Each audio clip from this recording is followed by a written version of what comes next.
Once upon a time, in a kingdom nestled between emerald mountains and sapphire seas, there lived a princess named Alma.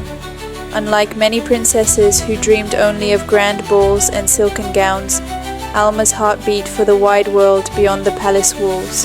She longed to chase sunsets across deserts, listen to the whispers of ancient forests, and taste the salt of distant oceans on her lips.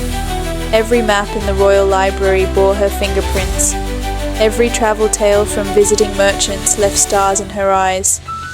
Her father, King Eldrick, watched his daughter with quiet pride and a touch of worry. He knew the throne would one day be hers, yet he could not bear to clip the wings of her restless spirit.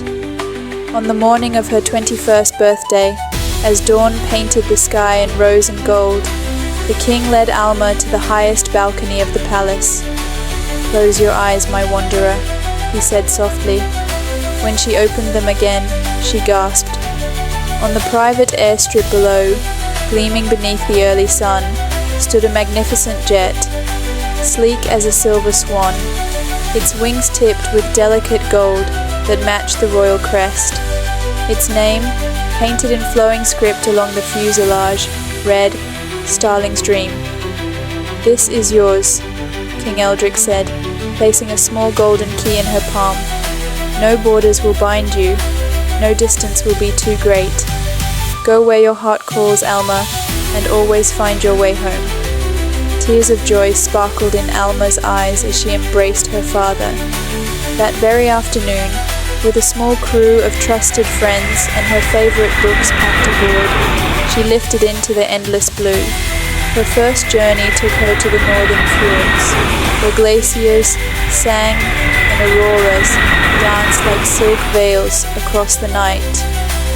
She landed on mirror-like lakes and hiked to hidden waterfalls that rained diamonds in the sunlight.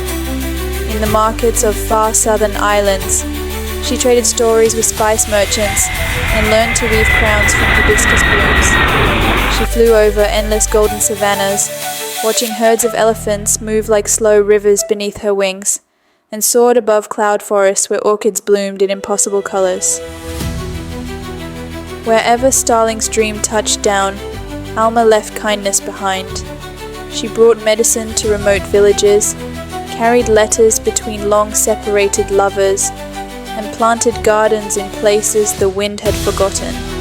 Children ran alongside the jet when she landed, waving handmade flags, and elders told her their oldest legends beneath starlit skies.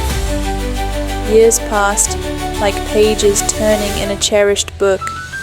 Alma saw pink dolphins in hidden rivers, walked beneath cherry blossoms in springtime valleys, and watched the sun rise over ancient desert cities built of rose-colored stone. Yet no matter how far she flew, she always returned to her kingdom, sometimes for a season, sometimes for a single night, to sit by her father's side and share the wonders she had gathered like treasures. One quiet evening, as the jet rested beneath a canopy of palace jasmine, King Eldrick took his daughter's hand. "You were born to rule," he said, "but you have ruled the skies first, and because of that, you will rule hearts when the crown is yours." Alma smiled, the horizons of the world still shining in her eyes. "The world taught me that borders are only lines on maps," she replied, "and kindness travels faster than any jet." From that day forward, the people of the kingdom told tales of Princess Alma and her silver-winged starling's dream, how she carried the spirit of adventure on the wind, proving that the greatest royalty is found not in staying within walls, but in daring to touch every corner of the beautiful earth. And so, whenever children looked up at a contrail crossing the sky, they whispered, "There goes Princess Alma, chasing another dream." And they were always right. They lived wondrously ever after. The moral of the story is, true freedom and greatness lie not in staying safely within walls or clinging to what is expected, but in daring to explore the world with an open heart. When we follow our passions, spread kindness wherever we go, and remember the love that anchors us home, we discover that the widest horizons teach us the deepest wisdom, and that the most radiant crowns are worn by those who lift others as they rise. Or more simply, adventure enriches the spirit, kindness bridges every distance, and the bravest rulers are those who first learn to soar. If you enjoyed the enchanting tale of Princess Alma and her adventures aboard Starling's dream, I'd be delighted if you showed it some love. Like this story, share it with friends who dream of far-off places. Subscribe for more magical fairy tales, heartfelt stories, and whimsical wonders. Thank you for joining the journey. Your support means the world.